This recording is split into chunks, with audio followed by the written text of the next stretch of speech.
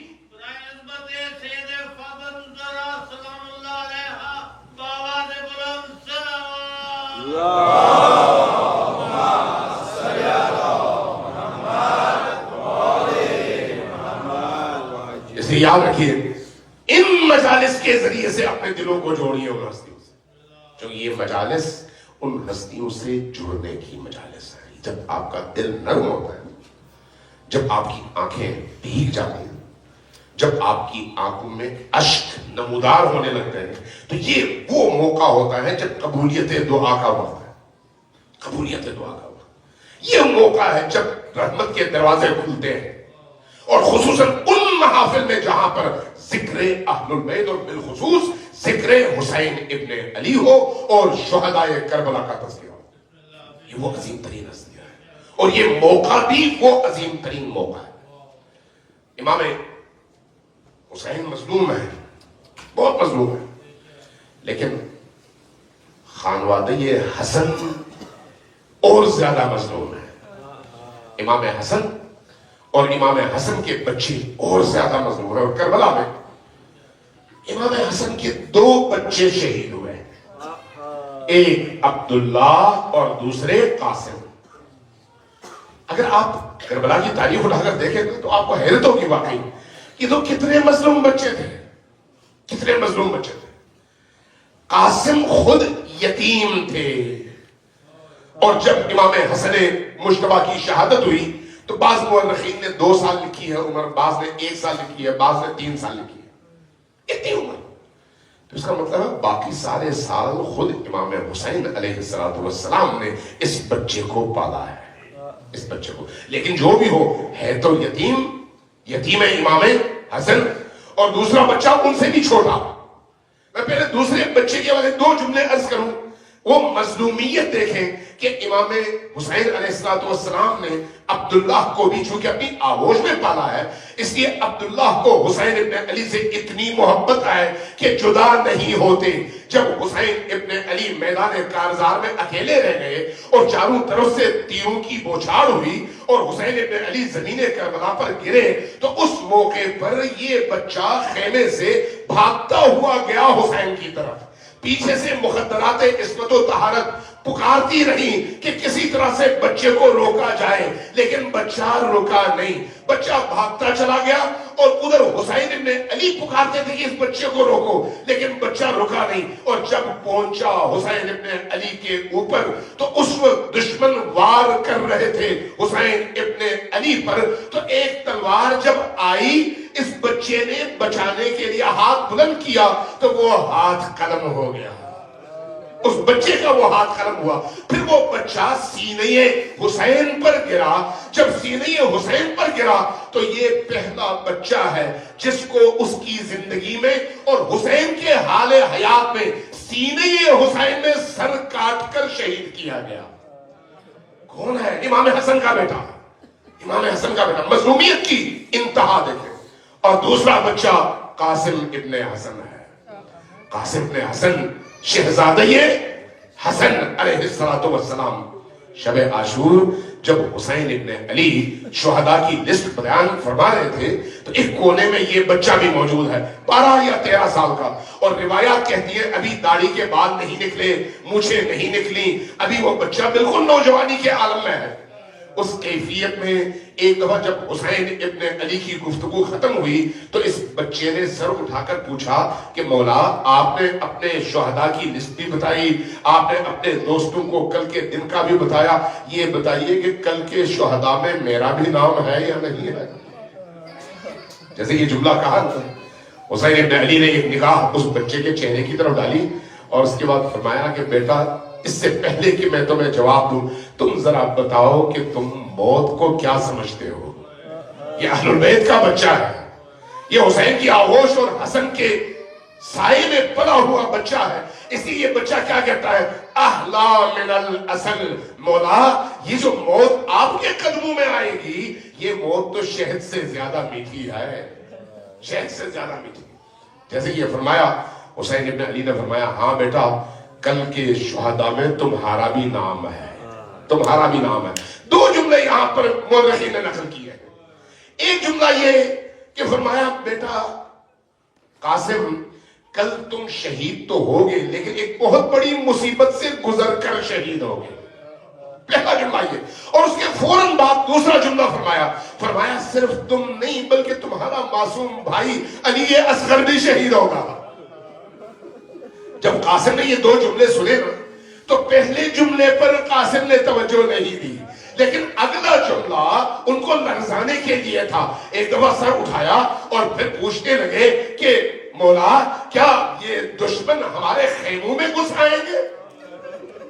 غیرت قاسمی اس طرح سے جاگتی ہے مولا، کیا یہ دشمن ہمارے خیموں میں گھس آئیں گے جو علی اصغر کو شہید کر دیں؟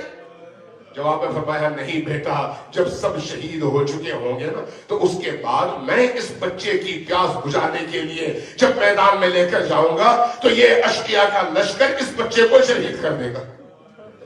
جب یہ سنا تو روئے۔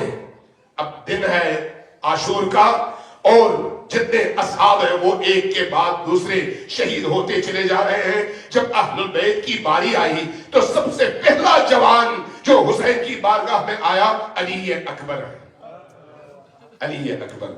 عجیب ہے کہ جب علی اکبر حسین کی بارگاہ میں آئے تو حسین ابن علی نے یہ سوچا بھی نہیں، پوچھا بھی نہیں، فوراً کہا ہاں بیٹا جاؤ لڑو اور جام شہادت نوش کرو، بغیر کسی تردد کے فوراً فرمایا جاؤ بیٹا جاؤ لڑو، میری دعائیں تمہارے ساتھ ہیں، میں تمہارے پیچھے کھڑا ہوں۔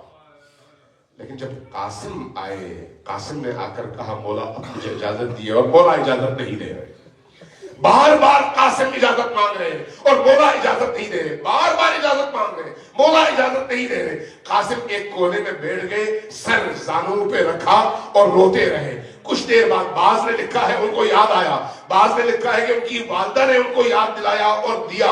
ایک کاغذ یاد آیا کہ بچپنے میں جب میرے بابا حسن شہید ہو رہے تھے تو انہوں نے یہ کاغذ تھمایا تھا کہ ایک وقت آئے گا زندگی کا سخت ترین مرحلہ ہوگا، تب یہ کاغذ کھولنا، جو کچھ اس میں لکھا ہے اس پر عمل کرنا۔ یاد آیا، فوراً گئے، کاغذ اٹھایا، کھولا، کیا لکھا تھا؟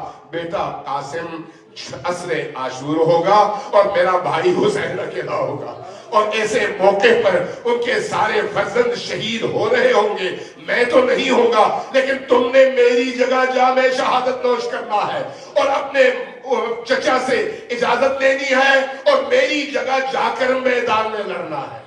جیسے یہ کہا، جیسے یہ لیٹر دیکھا، فوراً اپنی آنکھوں سے لگایا اور تاریخ کہتی ہے کہ لپک کر بھاگتے ہوئے مولا کی بارگاہ میں آئے اور مولا کی خدمت میں کہا کہ مولا اب آپ کیسے مجھے روک سکتے ہیں، یہ لیٹر پڑھیے۔ انہوں نے خط اٹھایا، جیسے ہی دیکھا حسن مجتبیٰ کا خط ہے، ایک دفعہ روک پڑے، اپنی آنکھوں سے لگایا، اور اس کے بعد جب دیکھا کہ انہوں نے لکھا ہے کہ بیٹا حسن ظہر عاشور کے بعد اس خاص موقع پر تم نے میرے بھائی حسین کا ساتھ دینا ہے اور جام شہادت نوش کرنا ہے۔ تو اس کے بعد آگے بڑھے، اس بچے کو اپنے سینے سے لگایا، اور یہ پہلا موقع ہے کہ کسی فرد کو اس طرح سے حسین ابن علی نے سینے سے لگایا ہو۔ سینے سے کیا لگایا؟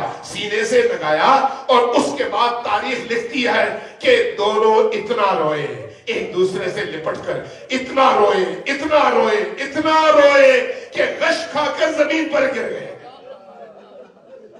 اور جب غشی کی کیفیت ختم ہوئی اور یہ بچہ بیدار ہوا، ہوش میں آیا، حسین ہوش میں آئے، تو اب آپ نے کیا کیا؟ اس بچے کو زر و زیور پہنانے شروع کر دیے۔ لیکن یہ تو بچہ ہے، یہ جب گھوڑے پر سوار ہوا ہے تو اس کے پاؤں نالین تک بھی نہیں پہنچ رہے۔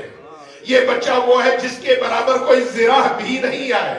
یہ بچہ وہ ہے جو اتنا چھوٹا ہے کہ اس کے سر پر پہنانے کے لیے مناسب ٹوپی بھی نہیں ہے، جو جنگی ٹوپی ہوتی ہے اور تلوار کے وار سے بچاتی ہے۔ اب ایک ایسی کیفیت میں یہ بچہ تلوار لے کر میدان کی طرف جا رہا ہے۔ استاد شہید مطہری نے لکھا کہ ایک وقت ایسا تھا کہ جب یہ بچہ تلوار لے کر جا رہا تھا تو تلوار زمین پر لکیر کھینچتی چلی جا رہی تھی۔ حمید یا حمید ابن مسلم راوی ہے کربلا کے واقعات کا اور دشمن کے فوجیوں کا. وہ کہتا ہے کہ جب حسین تنہا رہ گئے تو اچانک ہم نے دیکھا کہ ننھا سا جوان، بالکل تازہ نوخیز جوان ہماری طرف آ رہا ہے. جب میں نے اس کا چہرہ دیکھا تو لگتا تھا جیسے چاند ابھی ابھی بدلیوں کے پیچھے سے نکلا ہے. وہ کیسے؟ حسین ابن علی نے اپنا امامہ یا رسول پاک کا امامہ اس بچے کے سر پہ باندھا اور اس کا آدھا کھول کر اس کے چہرے پہ یوں لپیٹ دیا کہ آدھا چہرہ نظر آ رہا تھا اور آدھا چھپا ہوا تھا اور دور سے لگتا تھا جیسے چاند نکل کر آ رہا ہے. اس کیفیت میں یہ بچہ جب میدان میں گیا اور میدان میں جا کر اس نے علوی جوہر دکھانے شروع کیے، حسنی جوہر دکھانے شروع کیے، تو بعض مورخین نے لکھا ہے کہ عمر ابن سعد نے اپنے لشکر کے سب سے بڑے اور بہادر اور جریح فرد سے کہا کہ اس بچے کا کام تم تمام کرو. جب اس نے یہ بات سنی تو کہا کہ یہ میری غیرت کے خلاف ہے کہ میں بچے پر وار کروں، میں اپنے بچوں کو بھیجتا ہوں. اس نے اپنے پہلے بیٹے کو بھیجا، حضرت قاسم نے اس کا کام تمام کیا، دوسرے کو بھیجا، تیسرے کو بھیجا. تاریخ کہتی ہے 7 اس کے بیٹے سب کام آ گئے. اب وہ جنونی اور پاگل ہو کر جب میدان میں آیا تو میدان میں آتے ہی قاسم نے اس ٹیکنیک سے اس کو مارا کہ وہ بھی فنار ہو گیا. اس کیفیت میں پھر چاروں طرف سے حضرت قاسم پر حملے ہوئے، اس طرح سے کہ قاسم گھوڑے کی پشت پر سے زمین پر تشریف لائے. جیسے ہی زمین پر گرے ایک دفعہ آواز دی، چچا جان اب آئیے میرے سہارے، میرے سرہانے، مجھے آپ کے سرہانے سہارے کی ضرورت ہے. تاریخ کہتی ہے کہ حسین عقاب کی طرح سے، چیل کی طرح سے اس تیزی سے وہاں پر پہنچے کہ وہ جو دشمن نرغے میں دیے ہوئے تھے ان پر وار کیا اور ان کو بھگانا شروع کیا. ایک دفعہ دھواں اٹھا اور جب وہ دھواں اٹھا اور ہر طرف خاک اور گرد و غبار تھا تو اس کیفیت میں ایک دفعہ کچھ نظر نہیں آیا. بعد میں راوی کہتا ہے کہ جب گرد و غبار ختم ہوا تو ہم نے کیا دیکھا؟ قاسم کا سر ہے اور حسین کا زانو ہے. قاسم کا سر ہے اور حسین کا زانو ہے، لیکن کیفیت یہ ہے کہ وہ جو گھوڑے ایک دوسرے کے اندر سے گزرے تو اس اسنا میں یہ معصوم جوان جب نیچے گرا تو اس کے اوپر سے گھوڑے گزر گئے. اس لیے تاریخ کہتی ہے کہ کربلا میں 2 ہی شخصیات ہیں جو اپنی زندگی میں گھوڑوں کے سمو تلے پامال ہوئی. ایک قاسم ہے اور دوسرا حسین ابن علی. ماتم حسین یا حسین یا حسین یا حسین یا حسین.